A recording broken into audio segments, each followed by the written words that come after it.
Look, North Carolina might be 3-0, but that was one of the most ugliest games possible. Let's talk about it. Let's go. You don't want none!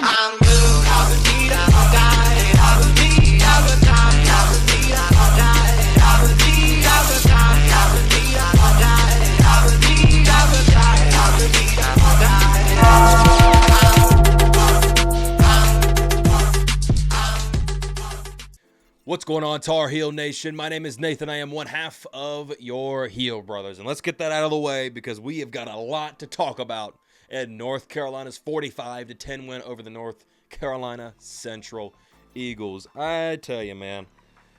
Woo! Where do we start? This was an ugly football game, to say the least, for North Carolina. This was not something I don't think any of us had on their bingo card going into this game at all. I picked the game 45-3, and if you look at the end score, 45-10, you think, oh man, North Carolina came out there, handled business, knocked them out, bing, bang, boom, on to the next one, right? Nah, not one bit. Not one bit at all. This was an absolutely ugly game. Let's start with the elephant in the room. Let's start with the quarterback position. Connor Harrell comes out trotting out as your starting quarterback. I thought he played well myself in the Charlotte game, and after two series of looking really bad, not gonna lie, he looked really, really bad in Carolina. Off the field, no scoring, no nothing. NC Central is the one that scores first. They score the first opening touchdown. They make a switch. Jacoby Criswell coming out there looking like he's Marquise Williams 2.0 all over again, boy, and comes out there and he starts playing and commanded the offense. And they stuck with him just about the entire game. I think Connor came in for a couple more snaps later on. But, Connor is benched, but per Mac Brown, he wasn't benched. He was supposed to be coming out. I don't know if that's just speak or if there's actually something to that. But anyway, Jacoby Criswell comes in, throws for 161 yards, and looks pretty daggum good in my opinion. There's a couple things that he missed, to say the least, but he looked poised in the pocket. He looked like the offense ran very smoothly up under him. And even though it was a 17-10 ball game, let me say that again, a 17-10 ball game against NC Central going into the fourth quarter. It looked like the offense ran pretty smoothly around him. I thought he did a good job. But what does this mean going forward? I'm going to assume that this means Criswell is your starting QB. I'm going to go back to a guy at Inside Carolina, Jason Staples, as a matter of fact. He does a great job with doing a personalized scouting report for each position group coming into each football season. I think he does a great job over there. I asked him in the middle of the game if he thought that with Criswell coming in, is he the go-to guy now? Is he your QB1?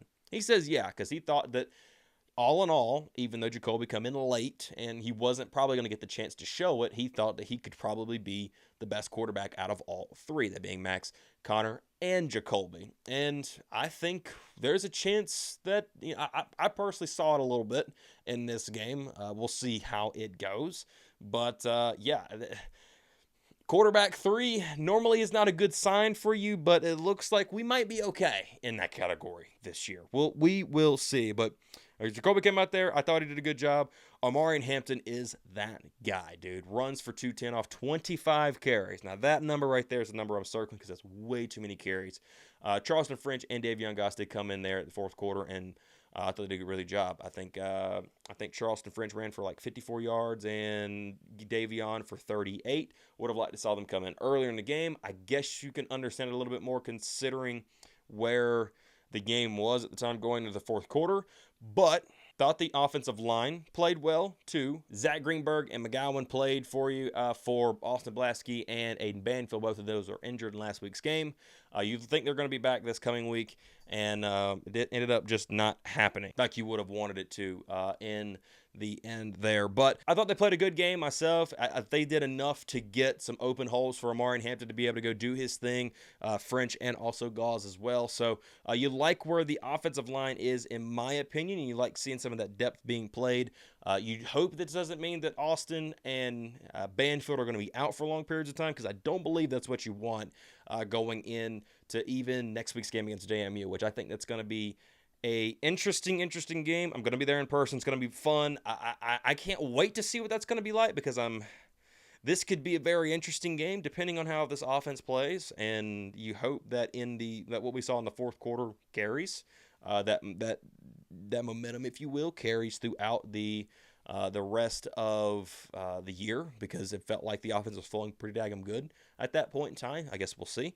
But Carolina did some good things offensively once they finally got going with Jacoby Criswell. But now it's time to switch over to the defense. Let's talk about this defense for a second, guys. Too many penalties. We're going to talk about this a little bit later on this week. Just want to let you guys know. Des Evans. Now, and I want to get to this part because we're going to do our helmet stickers at the very end of this. Alan's not with me, but I got his helmet sticker picks, and we're going to do that for you guys right here at the very end of this program. So we're going to end off today's program. End it off on a good note. But Des Evans, dude, seriously, you had a great game, but I can't really credit it for you because you had way too many just dumb penalties. Way too many penalties. 16 for North Carolina on the day. Ton of them coming from defensive side. What are we doing, guys? Mac Brown talked about it heavily. They had ACC refs at all the practices this year, and coming into the season, had ACC refs at all fall practices. They're talking about we're not going to be committing stupid penalties. We're not going to be doing any of that stuff. And here we go, committing 16 against NC Central. Last week, I thought it was way too much to begin with as well. When you had I forget exactly how many there was against Charlotte last week. The game took forever, it felt like, because of injuries and penalties. Like crazy. This is something we got to clean up, because these are not your toughest opponents on the schedule. So you can't be committing these types of penalties when it comes to facing your Georgia Techs, your Pittsburghs, your Florida States, your NC States. You can't be committing this many penalties and expect to win a ball game, because you shot yourself in the foot way too many times, and it really hurt you. And it put him in a great position to score. It put him in a great position to score that touchdown that they did score, the running touchdown. They put him right in their position for that. So got to clean that stuff up. That was an ugly part of this football game. You got to get cleaned up. You got to get cleaned up fast, because if you don't, JMU's going to make you pay for it. Duke on the road is definitely going to make you pay for it, especially considering that they look like they have a pretty solid defense over there. Got to clean that stuff up.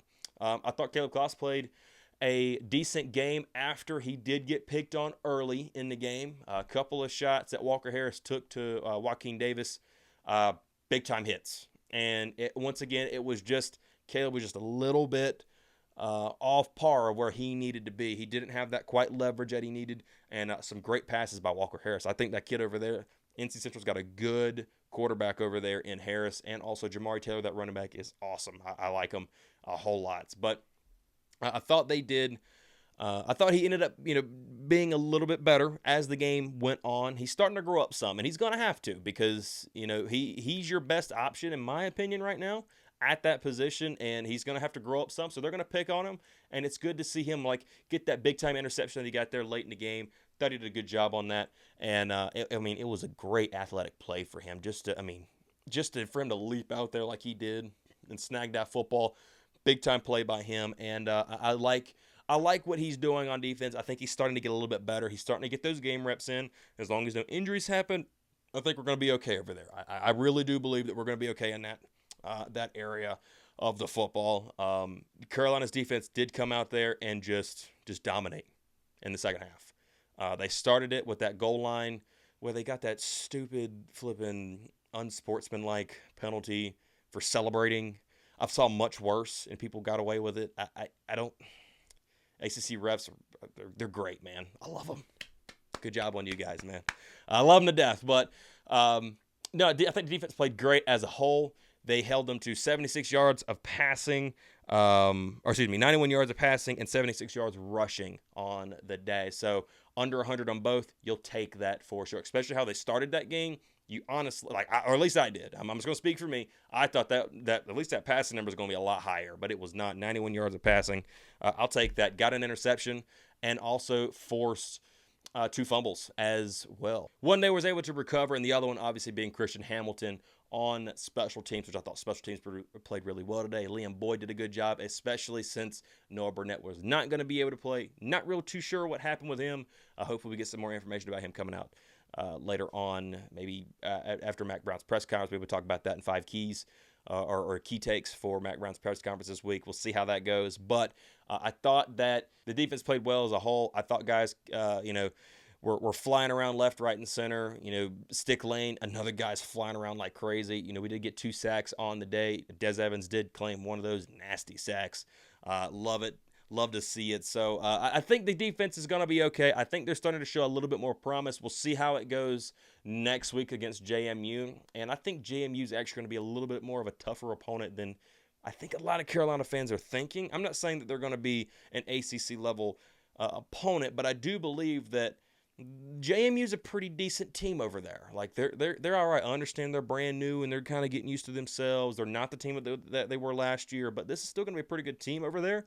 And I'm curious to see what happens with them going forward. But North Carolina, in my opinion, is sitting in a position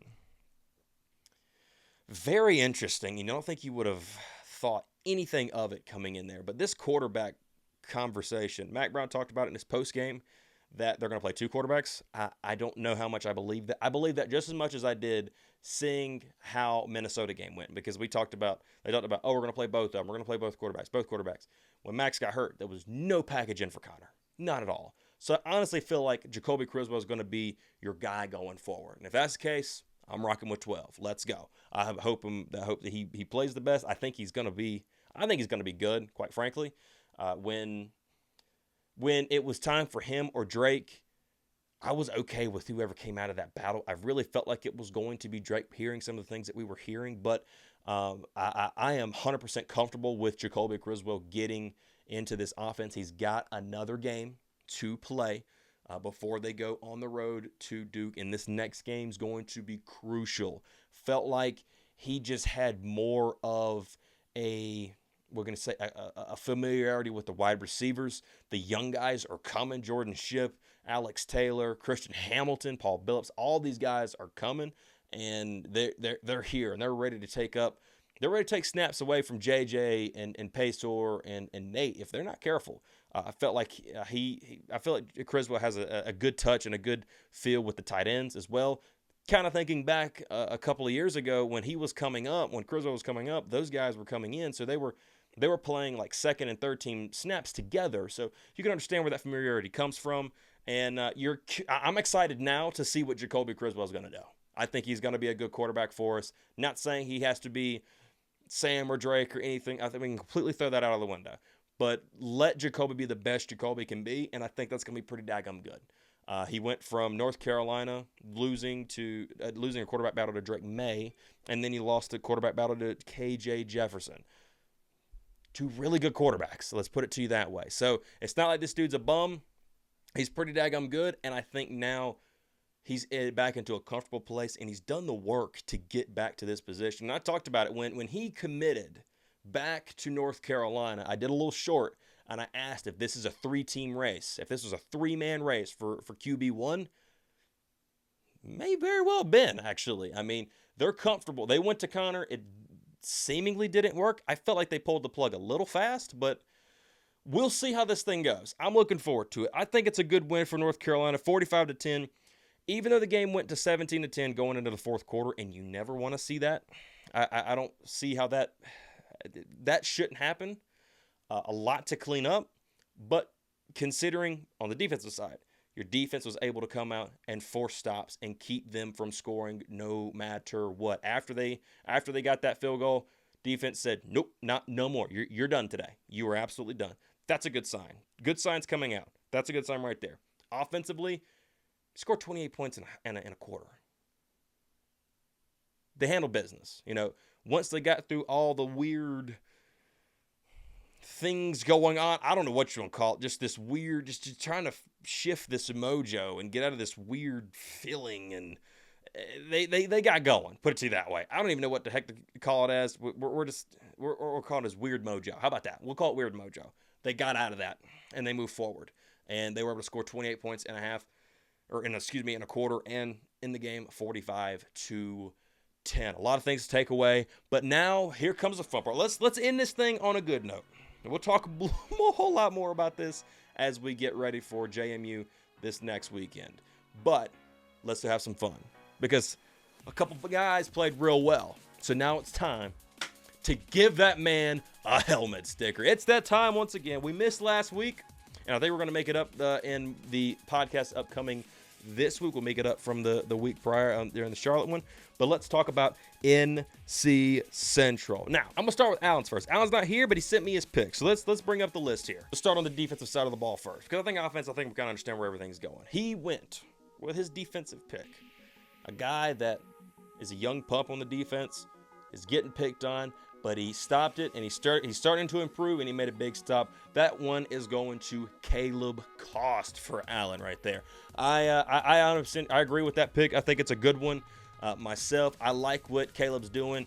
He's young. He's going to have some mistakes, but you can see he's starting to grow up a little bit more, starting to get more familiar. He's starting to understand his leverage a little bit better. I think it's just going to get better as time goes on, and I think Caleb Cost could become a really good player for us here at North Carolina. So defensively, Allen's giving his first one to Caleb Cost.